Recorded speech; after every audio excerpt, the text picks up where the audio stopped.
إنا نسألك رضاك والجنة ونعوذ بك من سخطك والنار. اللهم إنا نسألك رضاك والجنة ونعوذ بك من سخطك والنار. اللهم إنا نسألك رضاك والجنة ونعوذ بك من سخطك والنار. يا عليم سري منا لا تهدك ستر عنا وعافنا واعف عنا وكلنا حيث كنا منا لا تهدك ستر عنا وعافنا واعف عنا وكلنا حيث كنا. يا علم السر منا لا تهدك ستر عنا واعف عنا وكلنا حيث كنا. جزا الله عنا سيدنا محمدا صلى الله عليه وآله وسلم خيرا. جزا الله عنا سيدنا محمدا صلى الله عليه وسلم وأهله. جزا الله عنا سيدنا محمدا صلى الله عليه وسلم خيرا. جزا الله عنا سيدنا محمدا صلى الله عليه وسلم وأهله. جزا الله عنا سيدنا محمدا صلى الله عليه وسلم خيرا. جزا الله عنا سيدنا محمدا صلى الله عليه وسلم وأهله. جزا الله عنا سيدنا ونبينا محمدا صلى الله عليه وآله وصحبه وسلم أفضل ما جزى نبيا عن أمتي الله بها يا الله بحسن الخاتمة. يا الله بها يا الله بها يا الله بحسن الخاتمة. يا الله بها يا الله بها يا الله بحسن الخاتمة. بسم الله الرحمن الرحيم. نوينا التعلم والتعليم والتذكر والتذكير والنفع والانتفاع والإفادة والاستفادة والحث على التمسك بكتاب الله وسنة رسوله صلى الله عليه وسلم والدعاء إلى الهدى والدلالة على الخير وابتغاء وجه الله ومرضاته وقربه وثوابه سبحانه وتعالى. Assalamualaikum warahmatullahi wabarakatuh. Alhamdulillah wassalatu wassalamu ala rasulillah wa ala alihi wa sahbihi wa man wala. Allahumma aghnina bil ilm wa zayyinna bil hilm wa akrimna bit taqwa wa jammilna bil afiyah. Allahumma inna nas'aluka fahman nabiyyin wa hifdhal mursalin wa ilhamal malaikatil muqarrabin ya rabbal alamin. Subhanaka la ilma lana illa ma 'allamtana innaka antal alimul hakim wa tub 'alaina innaka antat tawwabur rahim. Amma ba'd. Sesepuh bini sepuh yang kami muliakan, seluruh para jamaah sekalian, khususnya tamu kita alhamdulillah Al-Ustaz Bapak Abdullah dari Jakarta yang ziarah di pondok kami sekaligus ziarah tilik-tilik putranya. Mudah-mudahan ziarahnya diterima oleh Allah. Mudah-mudahan berkat ziarah beliau ke pondok kami, ke tempat masjid ini, mudah-mudahan tambah berkah, tambah manfaat insyaallah. Dan khususnya beliau beserta keluarga insyaallah diberi oleh Allah Ta'ala umur yang panjang, yang berkah, dilancarkan segala urusannya insyaallah. Mudah-mudahan putra-putrinya dijadikan putra-putri yang saleh dan salihah, khususnya dan umumnya untuk kita semuanya insyaallah. Apa yang kita hajatkan melalui tawassul kita hadir di majlis ta'lim, membaca Ratibul Haddad, berkahnya Habib Abdullah Haddad. Insyaallah hajat semua kita dikabulkan oleh Allah, dipermudah oleh Allah urusan dunia kita, urusan akhirat kita. Amin ya rabbal alamin. Sebelum kita memasuki hadis di dalam kitab Bulughul Maram, dan dua hadis lagi sudah masuk bab baru, babul haid. Sebelum itu perlu kita ketahui di antara jenis zikir ada yang disebut dengan istilah al-baqiyatus shalihat. Al-baqiyatus shalihat diterangkan di dalam Al-Quran, surat Al-Kahfi, wal baqiyatus salihatu khairun inda rabbika thawaban wa khairun amala. Yang dimaksud adalah ucapan subhanallah walhamdulillah wa la ilaha illallah wallahu akbar. Jadi rangkaian subhanallah, terus hamdalah, terus takbir, terus kalimat tauhid itu oleh ulama disebut dalam Al-Quran namanya al-baqiyatus shalihat. Nah, dan itu dalam kitab hadis Arba'in Nawawiyah adalah amalan para sahabat, maaf khususnya sahabat yang minim ekonomi. Nah, mereka para sahabat ketika melihat teman-temannya yang punya uang, nah, bisa umroh, bisa haji, bisa sedekah, timbul dalam dirinya mboten hasud.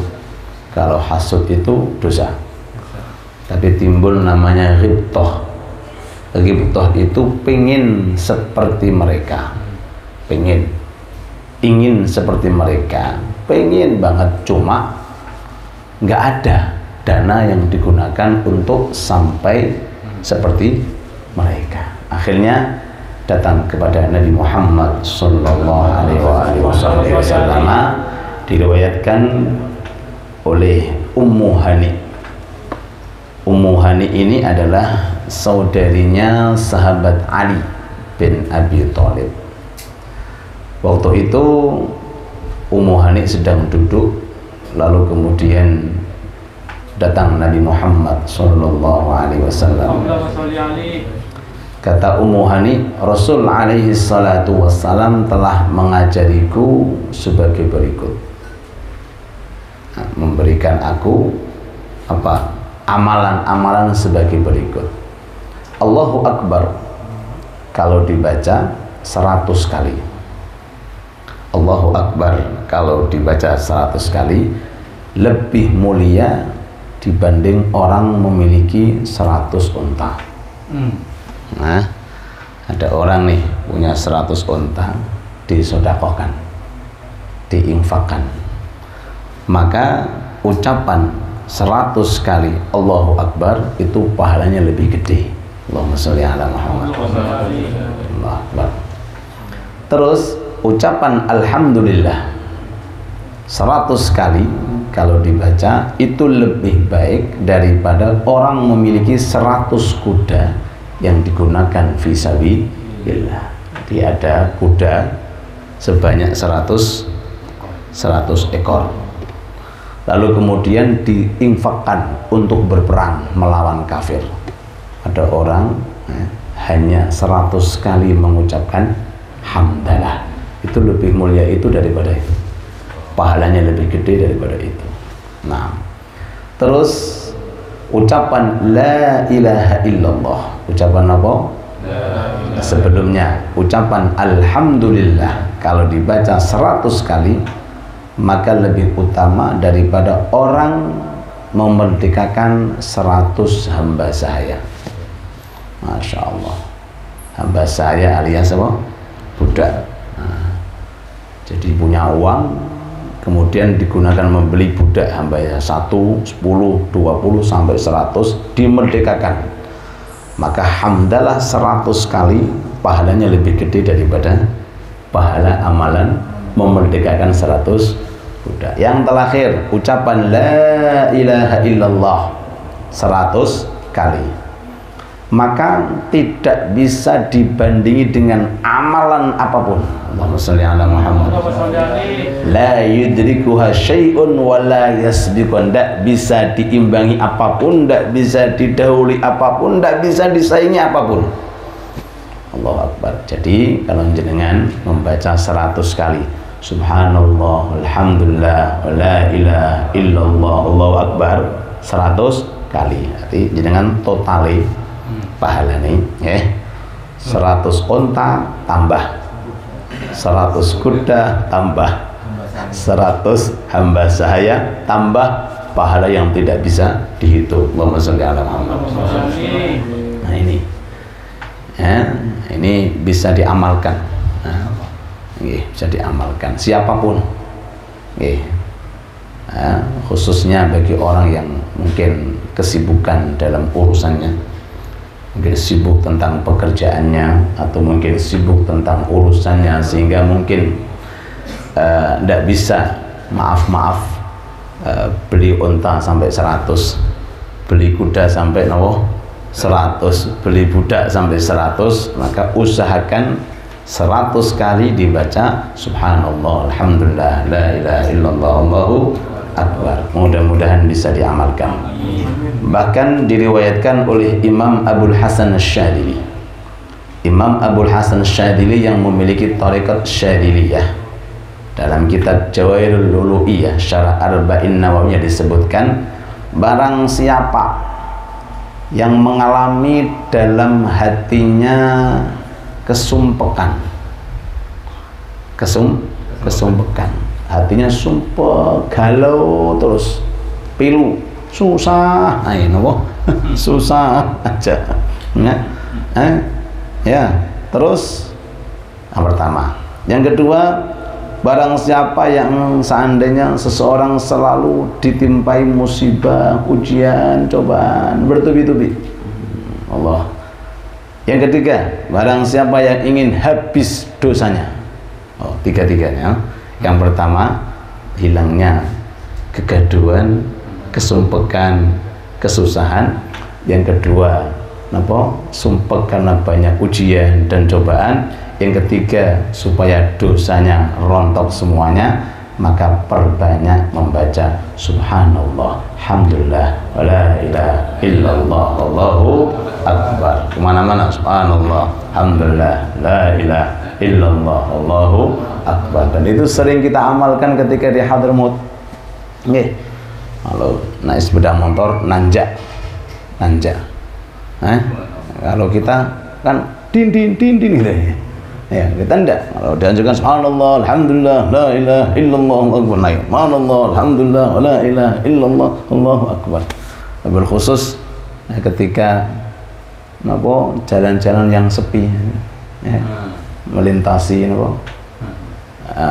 hal-hal jalan yang rawan atau mungkin jembatan-jembatan. Kalau wong Jawa kan nyuwun sewu Mbah, badhe liwat Mbah,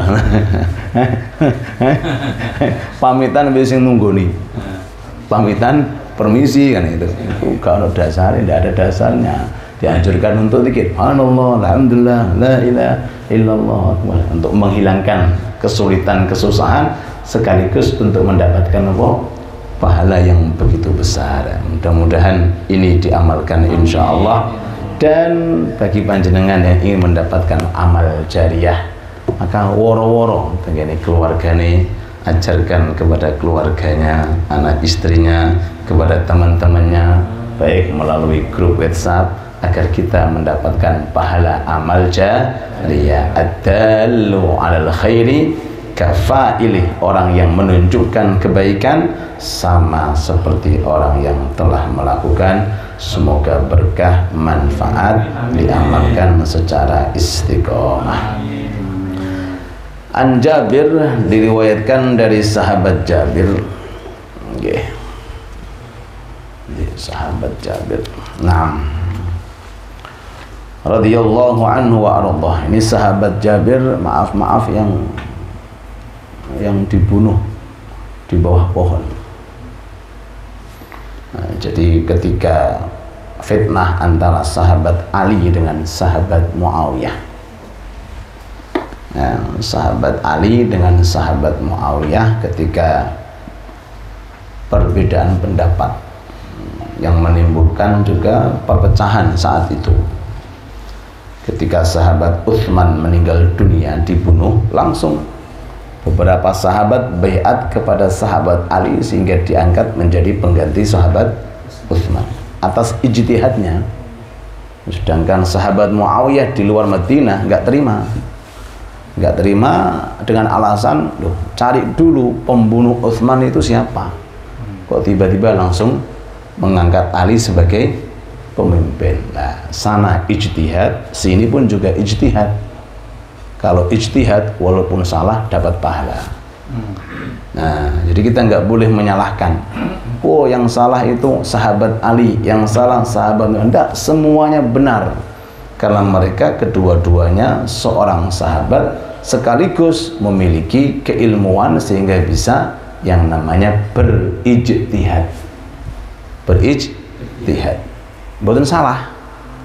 Kalau benar dapat 2 pahala, kalau salah nggak dapat dosa, tetap dapat 1 pahala. Makanya Ahlus Sunnah wal Jamaah kalau mendengarkan tentang cerita Ali, cerita Muawiyah, beliau pakai bed dalam Zubat, wa ma jara, ndak tenggene bed Jawharut Tauhid atau Zubat ya, wa ma jara bainas sihab binaskutu anhu wa ijrul ijtihad. Itu gak usah melok-melok awak dewi, mereka sahabat Nabi, jangan diguncingkan, jangan digibai, mereka sahabat Nabi yang sudah dinas semuanya masuk surga. Radhiyallahu anhu wa Allah. Ada orang mengatakan, oh, Muawiyah yang keliru karena dia menisbatkan golongan Ali. Kalau sekarang namanya Syiah. Wah, yang keliru itu Muawiyah, salah Muawiyah ini. Kata ulama, demi Allah, debu yang menempel pada sandalnya Muawiyah itu kalau ditimbang di akhirat lebih mulia daripada amalnya dia sampai hari kiamat. Kenapa? Karena sahabat Muawiyah lihat Nabi Muhammad. Gak bisa ditandingi dengan ibadahnya orang ahli ibadah, ilmunya orang alim, selama dia di bawah kedudukan daripada sahabat. Sahabat, Pak. Satu masa ketemu dengan Nabi tok 1 detik mati surga sudah. Itu sahabat. Jadi kita Ahlus Sunnah nggak boleh membencilah ahli bait, nggak boleh kita benci, wala sahabat mereka nggak boleh kita benci. Kedua-duanya mencintai ahli bait keturunan Nabi, juga mencintai yang namanya ahli sahabat Nabi Muhammad sallallahu alaihi wasallam. Nah, ini diantara sahabat Jabir itu saat itu lahirnya dia satu golongan dengan sahabat Ali. Sahabat Ali. Ya, ketika singkat cerita beliau keluar, nggak mau ikut-ikut. Oh, antara peperangan, loh, Pak, antara kelompoknya sahabat Ali dengan kelompok perperang. Berapa puluh ratus orang-orang top itu meninggal dunia. Ya. Akhirnya sahabat Jabir ini lari istirahat di bawah pohon. Datang, ya, maaf, sahabat Jabir saat itu zahirnya berkelompok dengan sahabat Muawiyah. Ya. Tapi sahabat Jabir menghindarkan diri, mencil bahasa, nggak mau ikut-ikut. Akhirnya istirahat di bawah pohon. Datang satu orang yang menisbatkan dia cinta dengan Ali, ketemu, lagi tidur sahabat Jabir, digorok, Pak, disembelih, dibunuh. Dengan bangganya datang kepada Ali, wahai Ali, aku telah membunuh Jabir.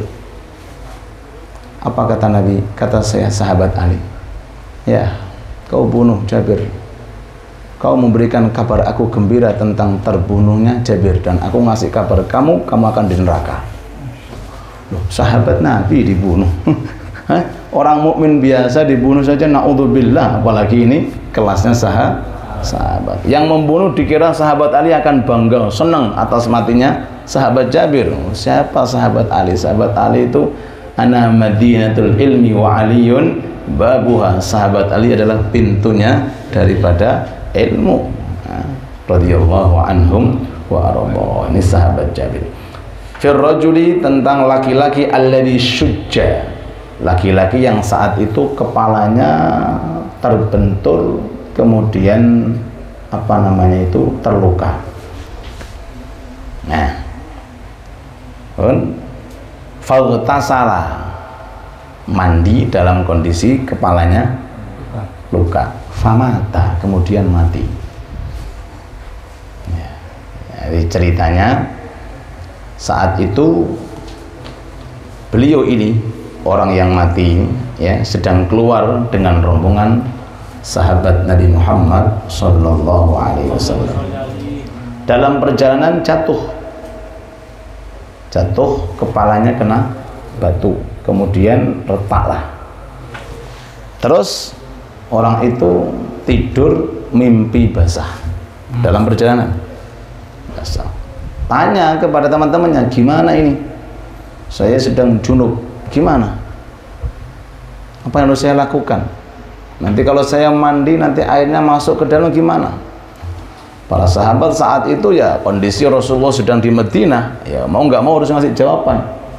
Kompak sahabat saat itu mengatakan ya, harus mandi, harus mandi. Mestinya kan hukumnya kan tayamum, nggak harus mandi, nggak ada rukhsah untuk tayamum, harus mandi.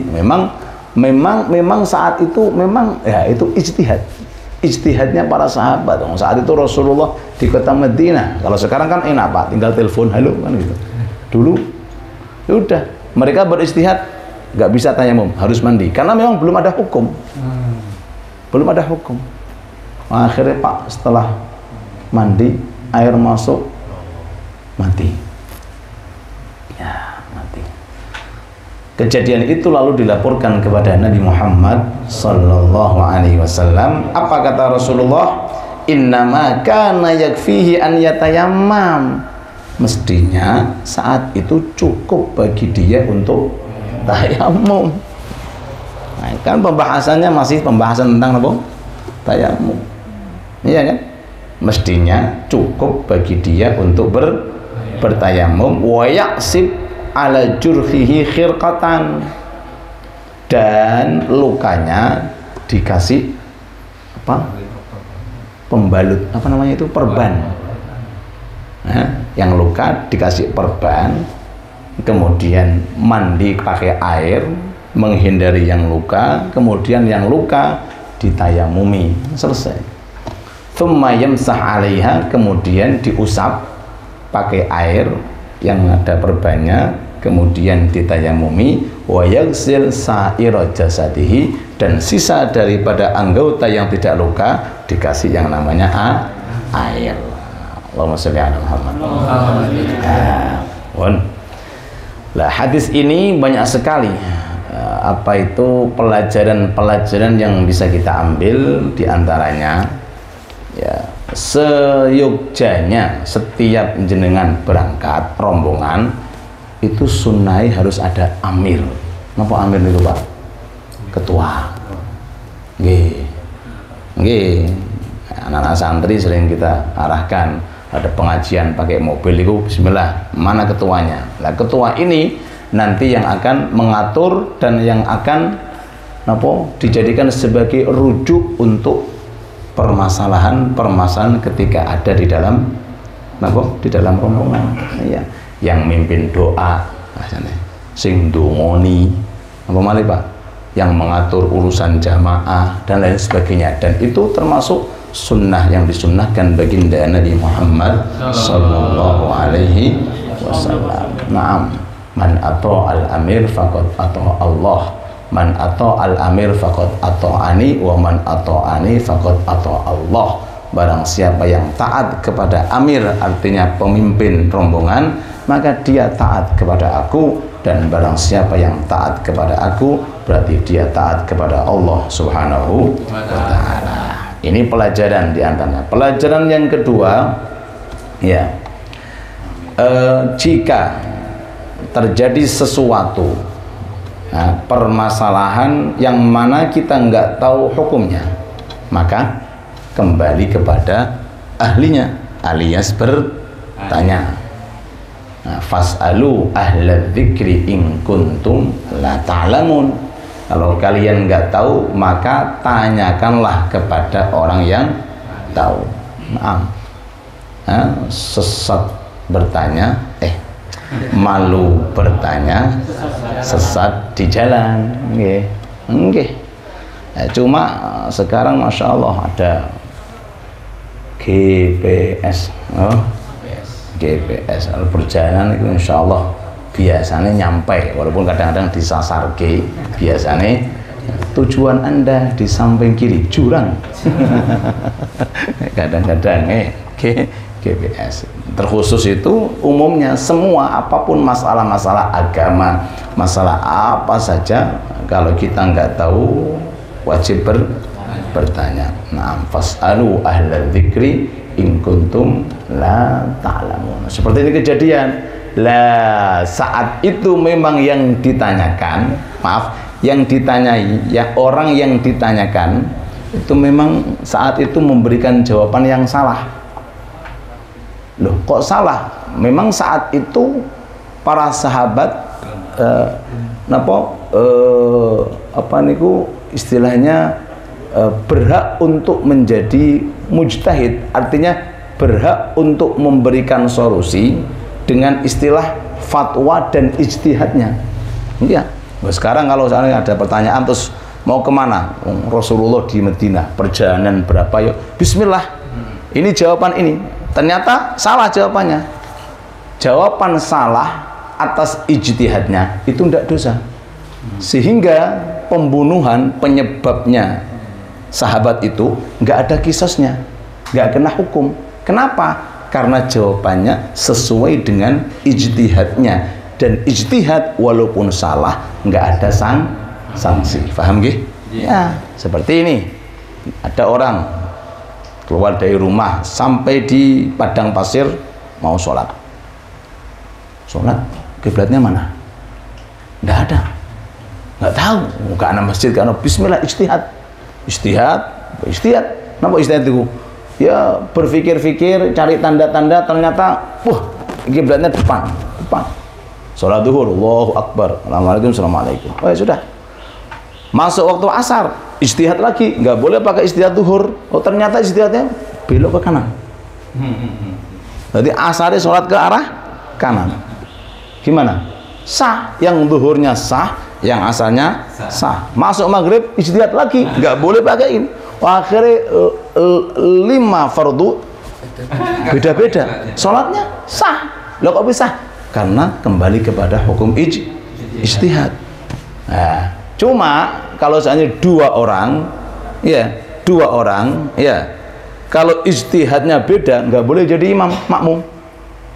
Oke, misal kalau Pak Abdullah berangkat adanya dakwah fisabilillah, insyaallah khurus fisabilillah, ya di tengah perjalanan bismillah, ayo Ustaz Abdullah, Pak Abdullah bismillah sholat. Saya ijtihad, beliau ijtihad, saya menghadap ke depan, beliau menghadap ke kanan. Ya udah, beda-beda, nggak boleh jadi imam makmum. Soalnya beda-beda pendapatnya. Loh, seperti itu. Jadi al-mujtahid wa in akhta lahu thawab wa in asaba lahu thawaban. Orang mujtahid seperti Imam Syafi'i, Imam Hanafi, Imam Maliki, beliau mujtahid. Kalau toh seandainya salah dalam ijtihad, tetap dapat pahala 1. Kalau benar dapat pahala 2. Allahumma sholli ala Muhammad. Terus yang ketiga pelajarannya, jadi kalau seandainya dalam anggota ini ada luka, kemudian luka ini membahayakan, jika terkena air maka wajib pakai tayamum. Wajib pakai tayamum. Ya. Kalau luka ini ada blebetnya, ada perbannya, maka diusap pakai air dulu. Diusap pakai air. Ya. Kemudian ditayamumi. Kenapa tayamum? Sebagai pengganti yang di bawah tadi, di bawah perban tadi. Nah, kalau untuk wudu maka diwajibkan secara tertib. Tapi kalau mandi boleh tayamum dulu, boleh mandi terlebih dahulu, bebas. Karena memang perbedaannya kalau wudu anggotanya berurutan, muka, kedua tangan dan seterusnya. Adapun anggota mandi cuma satu, yaitu sekujur daripada tubuh. Mudah-mudahan ilmu kita diberkahi oleh Allah. Amin ya rabbal alamin. Nggih. Yang terakhir, hadis terakhir. Masya Allah, waktu sudah masuk nih. Maaf malam ini apa? Nggih. Nggih, agak nggih. Soalnya isya jam 7:04. Nggih. Masya Allah. Nggih. Kalau kita ngaji ini panjang sana weteng ini. Kasihan perutnya ini. Terakhir nggih, pun hadis terakhir ini. An Ibnu Abbasin, diriwayatkan dari sahabat Abdullah bin Abbas radhiyallahu anhuma, qala, beliau berkata, minas sunnah, termasuk daripada sunnahnya Nabi Muhammad sallallahu alaihi wasallam, alla yusalliyar rajulu, tidak boleh sholat seseorang bitayamumi, jika pakai tayamum, illa sholatan wahidah, kecuali satu sholat, satu fardu. Nah, ulangi lagi, kalau orang itu tayamum ya, maka ketika mengerjakan sholat cuma satu fardu. Nanti kalau mau mengerjakan fardu lagi, tayamum lagi, sampai terus 5 ya. Begitu pula sholat Jumat, mau khutbah kan suci, tayamum untuk khutbah, turun dari khutbah tayamum lagi untuk sholat. Iya, karena khutbah menempati tempatnya wajib. Jadi yang dimaksud di sini, bagi orang yang mengerjakan sholat yang wajib atau sesuatu yang menempati tempatnya sholat yang wajib, maka setiap mau melakukan harus pakai tayamum. Beda kalau sholatnya sholat sunnah. Kalau sholat sunnah bebas, satu tayamum untuk berapa kali rakaat tidak ada masalah. Ya, pun tsumma yatayammam, kemudian tayamum lagi lis sholatil ukhra, untuk sholat lain. Jadi kalau 5 fardu berarti 5 tayamum. Ya, termasuk menempati sholat tadi kita terangkan kondisi 2 khutbah Jum'ah. 2 khutbah Jum'ah menempati tempatnya 2 rakaat, makanya harus dalam kondisi suci. Tayamum untuk khutbah, selesai khutbah tayamum lagi untuk sholat. Nah, ini keterangan hadis ini diambil oleh mayoritas ulama, di antaranya Imam Syafi'i. Seperti ini hukumnya. Ada, nah ini enak, enak ya, ada pendapat. Alhamdulillah. Oh, enak ini. Ikhtilafu ummati rahmah, perbedaan pendapat itu rahmat. Sebagian ulama, tokohnya ulama nih, Imam Abu Hanifah mengatakan yo ndak toh, yo fardu yo oleh, sunnah yo oleh. Jadi cukup satu tayamum, pakai berapa fardu ndak apa-apa. Satu tayamum pakai berapa sunnah juga ndak apa-apa. Alasannya itu podo-podo sholatnya kok dibedakan. Alasannya apa? Sama-sama sholatnya. Yang fardu juga sholat, yang sunnah pun juga sholat. Dari mana dibedakan? Nah, itu menurut pendapatnya Imam Abu Hanifah. Jadi bagi orang, ya walaupun dia seandainya bermadzhab Syafi'i, tapi kalau dalam kondisi kepepet, mau kepepet boleh pakai, darurat boleh pakai. Semisal dalam kondisi sakit seandainya dituntut mas setiap fardu tayamum, apalagi kondisi di rumah sakit nih di debu nih kan gitu, atau mungkin dalam perjalanan juga ya. Cuma mengamalkan selain pendapat dari madzhab yang kita ikuti, itu alasannya jikalau dalam kondisi darurat. Artinya kalau seandainya masih bisa memungkinkan, usahakan dipakai madhabnya. Kalau memang nggak bisa, kepaksa, maka boleh keluar pakai madhab Abu Hanifah. Atau mungkin, loh saya baru tahu ini Ustadz hukumnya, loh tahun-tahun dulu saya pakai Abu Hanifah. Enggak apa-apa, enggak apa-apa, enggak perlu diulangi lagi, enggak perlu diulangi lagi. Kenapa? Selama ada pendapat. Cuma kedepannya jangan ngawur, karena kita talfik itu hukumnya haram. Talfik itu menggadu-gadu madhab. Tahu wudunya pakai Hanafi, sholatnya pakai Syafi'i, oh enak, tidak boleh, harus kenceng, lurus, Syafi'i terus, Hanafi terus. Nah, di tengah perjalanan kok mengharuskan kita harus keluar madhab atau pakai madhab yang lain, maka diperbolehkan sesuai dengan kaidah ad-darurah, kaidah ad-darurah tubihul mahdurat. Perkara yang darurat bisa membolehkan perkara yang dilarang oleh agama.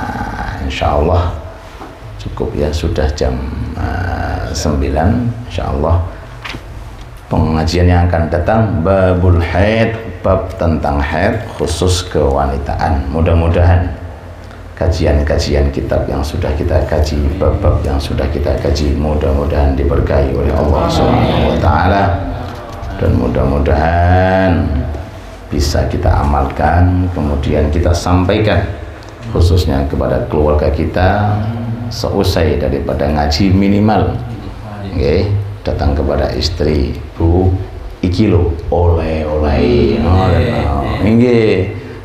wis penting jadi ustadz, jadi kiai sementara di rumah. Itu minimal gitu. Iki lho oleh-oleh. Apa oleh-oleh, Pak? Oleh-oleh tadi apa? Subhanallah, alhamdulillah, la ilaha illallah, Allahu akbar.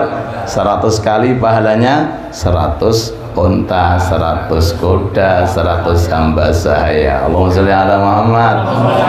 Oleh-oleh. Terus kemudian hukum-hukum masalah ini, cerita-cerita sahabat Jabir, sahabat Abdullah bin Abbas, insyaallah, masya Allah, walaupun dengan istri, dengan anak, kita sudah termasuk adai ilallah, termasuk menempati orang yang berdakwah ke jalan Allah, apalagi sampai bisa meluas. Insya Allah, mudah-mudahan walaupun sementara melalui WhatsApp, melalui grup, melalui apa, insya Allah dicatat pahala orang-orang yang berdakwah kepada Allah Subhanahu wa ta'ala. Beliau ini Pak Abdullah sudah kemana-mana ini, bukan hanya ke Indonesia, sudah keliling dunia ini. Mudah-mudahan dakwahnya diberkahi oleh Allah, dikasih oleh Allah Ta'ala umur yang panjang, umur yang berkah. Amin amin ya rabbal alamin. Wassallallahu ala sayyidina wa nabiyyina Muhammad wa ala alihi wa sahbihi wa sallam, walhamdulillahi rabbil alamin. Allahumma